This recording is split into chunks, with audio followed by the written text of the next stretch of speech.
ஊர் ஏஜென்ட் என்ன பண்ணுறாங்க அப்படின்னா உங்களுக்கு என்ன மரியாதை 1 லட்சம் பணத்தை வாங்குவாங்க. ஃப்ராடாச்சே எதுவும் பண்ண மாட்டான். ஒரிஜினல் பாஸ்போர்ட்டை முதல்ல ஒருத்தன் கேட்குறானாலே அவன் ஃப்ராடு தான். ஏஜென்ட் ரொம்ப நல்ல ஒரு கஷ்டம் நமக்கு தான் தெரியும். ஆஃபர் லெட்டர் இருந்தால் தான் விசாவே அப்ளை பண்ண முடியும். நியூசிலாந்து எலக்ட்ரானிக் டிராவல் அத்தாரிட்டி அது விசாவே கிடையாது. அது இந்த ஹாஸ்பிட்டல் உள்ளவங்களுக்கு ஏதோ ஒரு டீல் இருக்கும். ஏஜென்ட்டுகள்கிட்ட ஏமாறாமல் இருக்கணும்னா ஒருத்தன் பார்த்து ஹாய் எல்லாருக்கும் பிரகாஷ் நடஞ்ச வணக்கங்கள்.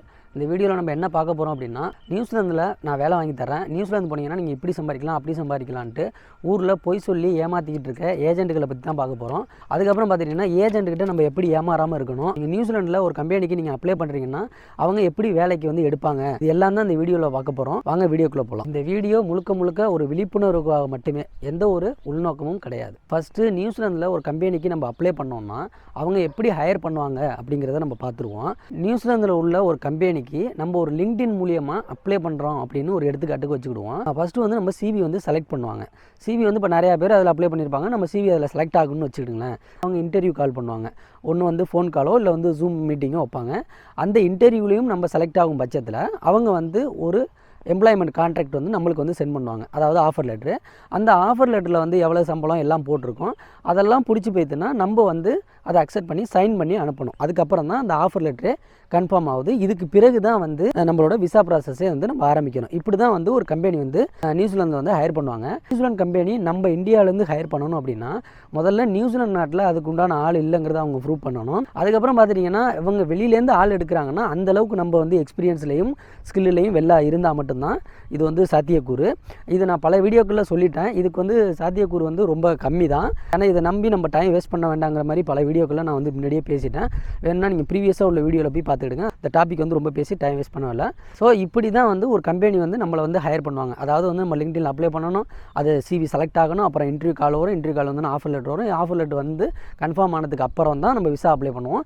விசா அப்ளை பண்ணுறதுக்கு முக்கியமான டாக்குமெண்ட்னு பார்த்துட்டிங்கன்னா கம்பெனியோட ஆஃபர் லெட்டர் இருந்தால் தான் விசாவே அப்ளை பண்ண முடியும். நிறைய பேர் என்கிட்ட கான்டாக்ட் பண்ணதில் வந்துட்டு விசா இருக்குது இதை செக் பண்ணி சொல்லுங்கிறீங்க. நான் ஆஃபர் லெட்டர் எங்கன்னு கேட்டால் ஆஃபர் லெட்டரே இல்லை அப்படிங்கிறீங்க. உங்கள்கிட்ட ஆஃபர் லெட்டர் வாங்காமல் எப்படி விசா அப்ளை பண்ணாங்க? அதுக்கப்புறம் சொல்கிறீங்க நீங்கள் வந்து ஊரில் எலக்ட்ரிஷியன் ஒர்க் பண்ணங்கிறீங்க. இங்கே என்னடான்னு கேட்டால் ஹோட்டல் மேனேஜருங்கிறீங்க. அந்த பில்டுக்கும் இந்த பில்டுக்கும் சம்மந்தம் இல்லாமல் இருக்குது. அதாவது வந்து அவங்க ஏஜென்ட் சொல்கிறதுல ஈஸியாக நம்ம கேட்சப் பண்ணிடலாம் இந்த விஷயங்கள்லாம். இப்போ வந்து ஏஜென்ட் வந்து நம்மளை வந்து எப்படி ஏமாற்றிக்கிட்டு இருக்காங்க அப்படிங்கிறத நம்ம வந்து முழுமையாக பார்த்துருவோம். ஏஜென்ட் ஃபஸ்ட்டு எப்படி ஏமாத்துறாங்க அப்படின்னா, இங்கே நியூசிலாண்டில் வந்து NZETA ஒன்று இருக்குது. அது அப்படின்னா என்ன அப்படின்னா நியூசிலாந்து எலக்ட்ரானிக் டிராவல் அத்தாரிட்டி. அது வந்து ட்ராவல் பண்ணுறதுக்கான ஒரு டாக்குமெண்ட்டு தான் அது.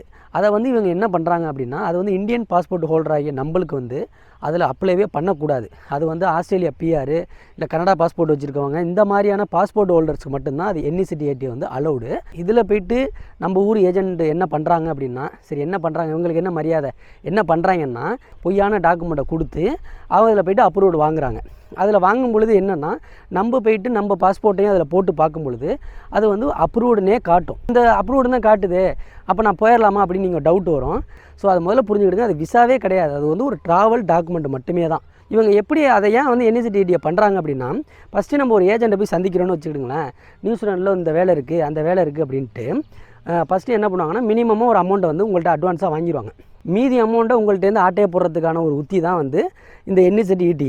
அதை என்ன பண்ணுறாங்கன்னா, இந்த NZETA வந்து ஏஜென்ட்டுகள் வந்து அதை வந்து தவறாக மிஸ்யூஸ் பண்ணுறாங்க. அது எப்படி பண்ணுறாங்கன்னா, அதில் போய்ட்டு இந்த மாதிரி வேலையெல்லாம் இப்போ நான் சொன்னேன் இல்லையா, அதெல்லாம் பார்த்து அதில் உங்கள்கிட்ட சொல்லிடுவாங்க, உங்களுக்கு வந்து நாங்கள் விசா வாங்கிட்டோம் அப்படின்னு ஒன்று சொல்லிடுவானோ. நீங்கள் என்ன பண்ணுவீங்கன்னா வீட்டில் போய்ட்டு எல்லாம் போட்டு பார்க்கும்போது அப்ரூவ்டுனே காட்டும். அஃபீஷியல் வெப்சைட்லேயே அது அப்ரூவ்டுன்னு காட்டும். அது காட்டும் பொழுது ஆகா நம்ம ஏஜென்ட் பண்ணிட்டாரு, நம்மளுக்கு வந்து கண்டிப்பாக வந்து நம்ம போயிடலாம் அப்படின்னு சொல்லிட்டு மீதி இருக்கிற அமௌண்ட்டையும் கொண்டு போய் கொடுத்துருவீங்க. கொடுத்ததுக்கப்புறம் ஏஜென்ட்டு தலைமுறை ஆயிடுவான், நம்மளை பிடிக்கவும் முடியாது. இந்த ஏஜென்ட் வந்து பணம் வாங்குறதுல வந்து பார்த்துட்டிங்கன்னா 2 முறையை பயன்படுத்தி பணம் வாங்குவாங்க. எப்படின்னு கேட்டிங்கன்னா, ஃபஸ்ட்டு வந்து பார்த்துட்டிங்கன்னா மினிமமாக ஒரு அமௌண்ட் வாங்குவான். அதுக்கப்புறம் பார்த்துட்டிங்கன்னா இந்த NZETA பண்ணிவிட்டு முழுமையான அமௌண்ட் வாங்குவான். இது ஒன்று. இன்னொரு சில ஏஜென்ட்டுகள் என்ன பண்ணுறாங்கன்னா, உங்கள்கிட்டேருந்து ஒரு 1 லட்சம் பணத்தை வாங்குவாங்க. பணத்தை வாங்கிட்டு அவன் தான் ஏதோ ப்ராடாச்சே எதுவும் பண்ண மாட்டான். அவன் என்ன பண்ணுவான்னு கேட்டிங்கன்னா வட்டிக்கு விட்ருவான்.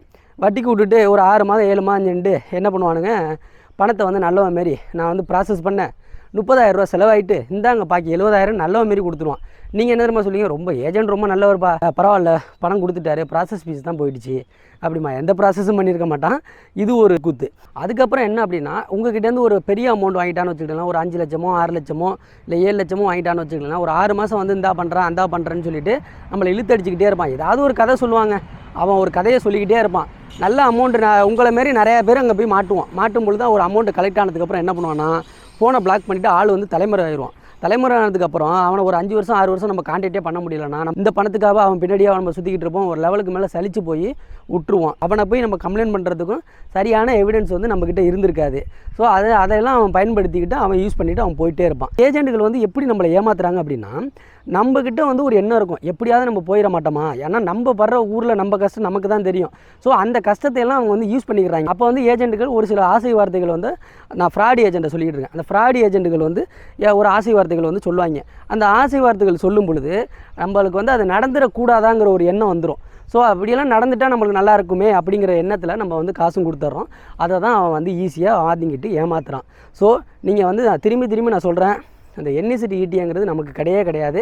தயவு செஞ்சு அதை நம்பாதீங்க, அது விசாவே கிடையாது. அப்புறம் வந்து விசா நிறையா பேர் அனுப்புகிறீங்க எனக்கு கான்டாக்ட் பண்ணிவிட்டு, அதில் பார்த்தீங்கன்னா விசான்னு இருக்குது. அதாவது நியூசிலாண்டுக்கு வர்றது எல்லாமே விசா தான்.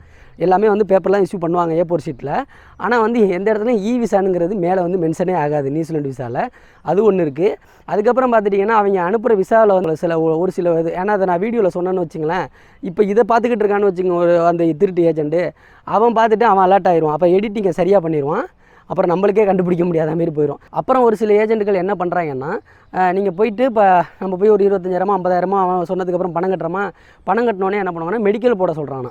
அது எதுக்குடான்னு கேட்டோம்னா, இல்லை நீங்கள் வந்து ப்ரீவியஸாகவே ஒரு ப்ரீ செக் மெடிக்கல் பண்ணிடணும், நீங்கள் இன்கேஸ் வந்து கம்பெனியில் செலக்ட் ஆகிட்டிங்கன்னா அந்த டயத்தில் உங்களுக்கு மெடிக்கல் இஷ்யூ ஆகிடுச்சுன்னா விசா போட முடியாது, அதனால் ப்ரீ செக் பண்ணுங்கள் அப்படின்னு சொல்லிட்டு இவன் சொல்கிற ஒரு டுபாக்கூர் ஹாஸ்பிட்டலில் போய் இவங்களும் போடுறாங்க. அது எப்படின்னு கேட்டிங்கன்னா ஒரு 10,000 15,000 செலவு பண்ணி மெடிக்கல் போடுறாங்க. அது எப்படின்னா, இந்த ஏஜென்ட்டுக்கும் இந்த ஹாஸ்பிட்டலில் உள்ளவங்களுக்கும் ஏதோ ஒரு டீல் இருக்கும்.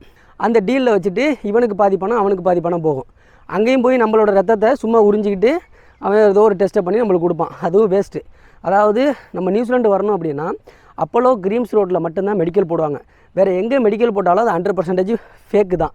நிறையா வந்து நான் சொல்கிறீங்க மதுரையில் அங்கே போட்டாங்கிறீங்க, சென்னையில் வேறு ஹாஸ்பிட்டலில் போட்டாங்கிறீங்க, அதெல்லாம் வந்து அக்செப்டே பண்ண மாட்டாங்க.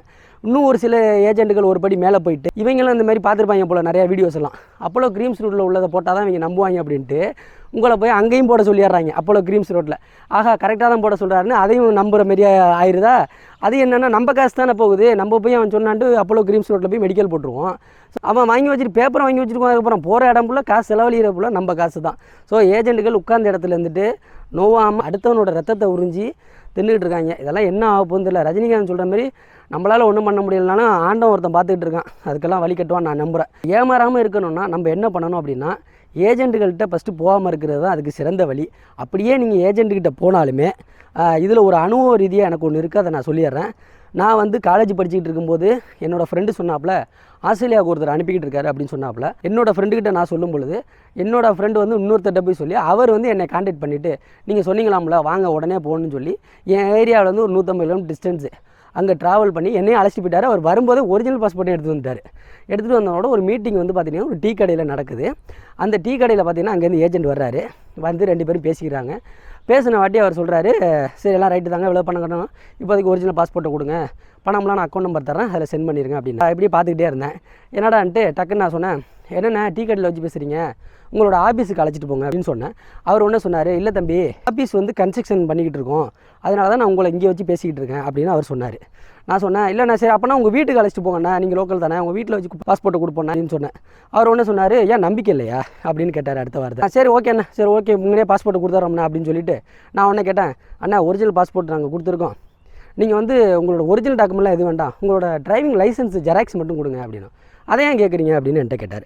நான் சொன்னேன், ஒரிஜினல் பாஸ்போர்ட்டே அவர் வந்து கொடுக்குறாரு, நீங்கள் உங்களோட ஜெராக்ஸ் கொடுக்குறனால ஒன்றும் ஆயிட மாட்டீங்கண்ணே, கொடுங்க அப்படின்னா உடனே கோவப்பட்டு ஆச்சா பூச்சான்னாப்புல. நான் உடனே ஃப்ரெண்டுகிட்ட சொல்லிட்டேன், இது சரியாக வராது, நீங்கள் வந்து கொண்டு போய் கொடுத்துட்டு ஃபியூச்சரில் எதாவது பண்ணிங்கன்னா சரியாக வராது, நீங்கள் வந்துருங்கன்ட்டேன். இது வந்து இந்த சம்பவம் நடந்தது. இதுக்கப்புறம் 6 மாதத்துக்கு பிறகு என்னோடய ஃப்ரெண்டு எனக்கு ஃபோன் அடிக்கிறாப்புல, நீ சொன்ன மாதிரியே அந்த ஏஜென்ட் பல பேர்கிட்ட பணத்தை வாங்கிட்டு தலைமறைவாயிட்டான். அதே மாதிரி நீங்கள் ஒரு ஏஜென்ட்டை போய் சந்திக்கிறீங்க அப்படின்னா உங்களோட ஒரிஜினல் பாஸ்போர்ட்டை முதல்ல ஒருத்தன் கேட்குறானாலே அவன் ஃப்ராடு தான்.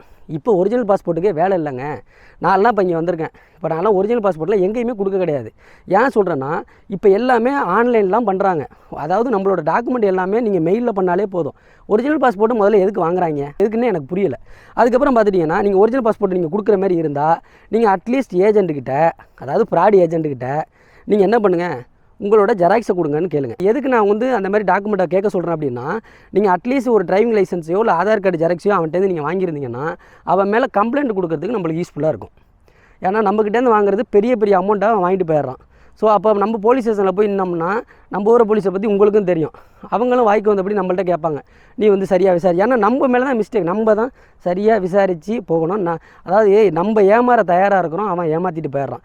ஏன் நம்ம ஏமாற தயாராக இருக்கோம், நம்ம சூழ்நிலை அப்படி, நம்மலாம் கஷ்டப்படுறோம். உண்மை அதுதான், நம்ம கஷ்டப்படுறோம். எப்படியாவது அவன் அனுப்பிட மாட்டானா இப்படியெல்லாம் நம்புகிறோம், அதை அவன் ஏமாற்றிட்டு போயிடுறான். இன்னும் ஒரு சில பேர் என்னென்னா, என் பக்கத்து ஏரியாவில் ஒரு வேலை பார்த்துட்டு இருக்காங்க. என்ன அப்படின்னா, பாஸ்போர்ட்டை கொண்டு போய் கொடுத்துருவாங்க. எங்கள் ஏரியாவிலேருந்து பாஸ்போர்ட்டை போய் கொண்டு கொடுத்தா எல்லா நாட்டுக்கும் வந்து விசிட்டர் விசா, அதாவது வந்து ஒரு எக்ஸாம்பிளுக்கு ஒரு கனடான்னு எடுத்துக்கிட்டுங்களேன், விசிட்டர் விசா அப்ளை பண்ணுறது. அதாவது எப்படின்னு கேட்டிங்கன்னா, யாரோ ஒருத்தனை வந்து அவனுக்கு கிளிக் ஆகி அனுப்பியிருப்பான். அந்த ரெஃபரன்ஸில் ஒரு 50 பாஸ்போர்ட் வந்து அவனுக்கு போயிடும். மாதத்துக்கு அவனுக்கு 50 பாஸ்போர்ட் சேருதுங்க. அவன் என்ன பண்ணுறான்னா, வர எல்லாருக்கும் ஃபேக் டாக்குமெண்ட் வச்சு அப்ளை பண்ணிக்கிட்டே இருப்பான். அந்த 50 பேரில் யாரோ ஒருத்தருக்கு கிளிக் ஆகும் அந்த விசிட்டர் விசா. அந்த ஒருத்தரை வச்சு அவன் அந்த மாதத்துக்கு அவன் சம்பாரிச்சுக்கிடுவான். பாக்கி 49 பேருக்கு அங்கே டிக்ளைன் ஆகிருக்கும். இது யாருக்குமே நமக்கு தெரியாது. அந்த பாஸ்போர்ட்டை அவன் கொடுத்துருவான். நம்ம லீகலாக அப்ளை பண்ணுறப்ப தான் தெரியும், ஆல்ரெடி நீ இந்த நாட்டுக்கு அப்ளை பண்ணி ரிஜெக்ட் வாங்கியிருக்கீங்க அப்படின்னு. யாராவது இந்த வீடியோ பார்க்குறீங்கன்னா தயவு செஞ்சு முன்ன பின்ன தெரியாத ஆள்கிட்ட, ஃப்ராட் ஏஜென்ட்டுகள்கிட்ட உங்கள் பாஸ்போர்ட்டை கொடுத்து அன்வான்டாக இந்த மாதிரியான ரிஜெக்ட்லாம் வாங்காதீங்க. ஏன் சொல்கிறேன்னா, அது வந்து ஹிஸ்ட்ரியில் போய் உட்காந்துரும். அது ஹிஸ்ட்ரியில் உட்காந்துச்சுன்னா ஆல்ரெடி நீங்கள் டிக்ளைன் வாங்கினாங்க. இப்போ நியூசிலாண்டுக்கே அப்ளை பண்ணுறீங்கன்னா ஒரு ஆப்ஷன் கேட்கும், ஆல்ரெடி ஏதாவது ஒரு கண்ட்ரிக்கு அப்ளை பண்ணி நீங்கள் டிக்ளைன் வாங்கியிருக்கீங்களாங்கிறதெல்லாம் கேட்கும். அந்த இடத்துல நோ கொடுத்தீங்கன்னா பெட்டராக இருக்கும். எஸ் கொடுத்தீங்கன்னா ஏன் டிக்ளைன் ஆனிச்சு அப்படிங்கிற விளக்கம்லாம் நம்ம கொடுக்குற மாதிரி இருக்கும். தயவு செஞ்சு யாரும் கொடுத்து அந்த மாதிரி ஏமாறாதீங்க. அப்புறம் எனக்கு ஆஃபர் லெட்டர்லாம் அனுப்புறீங்க. அந்த ஆஃபர் லெட்டர்லாம் பார்த்தோம்னா சும்மா 3 பக்கத்துக்கு 4 பக்கத்துக்கு மாத சம்பளம் மாரி போட்டு நம்ம இந்தியன் கான்ட்ராக்ட் மாரி போட்டு அனுப்புகிறாங்க. நியூசிலாண்டு எம்ப்ளாய்மெண்ட் கான்ட்ராக்டே வேறு மாதிரி இருக்கும். எத்தனை ஹவர்ஸ் நீங்கள் வேலை பார்க்குறீங்க, எவ்வளோ வீக் நீங்கள் வேலை பார்க்குறீங்க, பர் ஹவருக்கு எவ்வளோதெல்லாம் மென்ஷன் ஆகிருக்கும். அப்படியே இல்லைனாலும் பெர் ஆனம்னு சொல்லி போட்டிருப்பாங்க. இதெல்லாம் எம்ப்ளாய்மெண்ட் கான்ட்ராக்ட்லாம் இங்கே 10-15 பேஜுக்கு வரும். இதெல்லாம் ஒரு எப்படி சொல்கிறது, அதெல்லாம் பார்த்தாலே தெரியுது பச்சையாக அது வந்து ஃபேக்கு தான் அப்படிங்கிறது கிளியராக தெரியுது. அதுக்கப்புறம் நீங்கள் சொல்கிறீங்க, உங்ககிட்ட நான் இப்போ ஃபோன் பேசும்போதே சொல்கிறீங்க எனக்கு எக்ஸ்பீரியன்ஸ் இல்லைங்கிறீங்க, ஆனால் நியூசிலாண்டில் வேலை வாங்கி தருவான்னு சொல்கிறீங்க. அது எக்ஸ்பீரியன்ஸ் இல்லாமல் நம்ம இந்தியாவிலே எடுக்க மாட்டேங்கிறாங்க. எப்படி வந்து நியூசிலாண்டில் ஹையர் பண்ணுவாங்கன்னு எனக்கு ஒன்றுமே புரியலை அதெல்லாம். ஸோ அதனால் வந்து தயவு செஞ்சு நம்பி ஏமாறாதீங்க. எனக்கு புரியுது, ஏன்னா நம்ம கஷ்டத்தில் தான் இருக்கிறோம். நம்ம பணம் எப்படியாவது சம்பாதிக்க முடியுமான்னு யோசிக்கிற இடத்துல அவங்கெல்லாம் யூஸ் பண்ணிவிட்டு நம்ம பணத்தை அடிச்சுட்டு போயிடுறாங்க. அது தேவையற்ற மன உளைச்சல் தான் ஆகுது. நியூசிலாண்டு வரணும்னு ஆசைப்பட்டீங்கன்னா நீங்கள் எப்படி வரணுங்கிறத நான் ஆல்ரெடியே பேசிட்டேன். நீங்கள் அந்த வீடியோவில் போய் பார்த்துக்கிடுங்க. இந்த வீடியோவை அட்லீஸ்ட் யாருக்கும் ஷேர் பண்ணலாம்னு பரவாயில்ல, ஃபோன் பண்ணி நான் அப்படி ஒரு வீடியோ பார்த்தேன், இப்படியெல்லாம் விஷயங்கள் இருக்குது, யாரும் காசு கொடுத்து ஏமாறாதீங்கன்னு 4 பேருக்கு வந்து சொல்லுங்கள். உங்கள் ஃபோன் மூலியமாகவே நீங்கள் சொல்லுங்கள். நான் வந்து கனடாவுக்கு வந்து டேரெக்டாகவே பிஆர் ரெடி பண்ணுறேன், அப்புறம் வந்து நான் வந்து ஆஸ்திரேலியாவுக்கு டேரெக்டாகவே பிஆர் அப்ளை பண்ணுறேன் அப்படின்னு சொல்லிட்டு ஒரு சில கன்சல்டன்சி தெரியும். அது எப்படின்னு கேட்டீங்கன்னு வச்சுக்கிடுங்களேன், பாயிண்ட்ஸ் பேஸில் வந்து நாங்கள் வந்து பண்ணி கொடுத்துருவோம் அப்படி இப்படின்னு சொல்லுவாங்க. அதாவது நம்ம வந்து ஐஎல்ஸில் மார்க் எடுக்க முடியுமா, அதெல்லாம் எதுவுமே தெரியாது. நீங்கள் வந்து ஃபைல் உடனே ஓப்பன் பண்ணணும், ஃபைல் ஓப்பன் பண்ணணும் அப்படின்னு சொல்லிட்டு நம்மக்கிட்ட வந்து 50,000 60,000 பணத்தை போட்டுட்டு ஃபைல் ஓப்பன்லேயே இருக்கும். கடைசியாக எப்படி காரணம் காட்டுவாங்கன்னா, நீங்கள் இங்கிலீஷில் எக்ஸாம் எடுக்கலை, இதில் எடுக்கலைன்னு சொல்லிட்டு அவங்க சம்பாரிச்சிட்டு போயிடுவாங்க. ஸோ அப்படியே வந்து ஒரு சில கூத்துகள் வந்து நடந்துக்கிட்டு தான் இருக்குது. அதனால் இந்த பிஆருக்கு நீங்கள் ட்ரை பண்ணுறீங்களா, டேரெக்டாக நீங்களே ஆன்லைனில் அப்ளை பண்ணிடுங்க. அதுதான் என்னோட அட்வைஸ். இதனால் வந்து டேரெக்டாக இன்றைக்கி வந்து ஆன்லைன் வந்துடுச்சு, டேரெக்டாக போய் பாருங்கள். அப்படியே இல்லைனாலும் நல்ல கன்சல்டன்சியாக பார்த்து ப்ராப்பராக பண்ணுங்கள். ரெண்டாவது வர முடியாதுன்னு ஒரு நெகட்டிவாக பேசுகிறானேன்னு நினைக்க வேண்டாம். நீங்கள் ஃப்ராடு ஏஜென்ட்டுகளை நம்பி ஏமாறக்கூடாது அப்படிங்கிறது தான் என்னோட நோக்கம், மற்றபடி எதுவும் கிடையாது.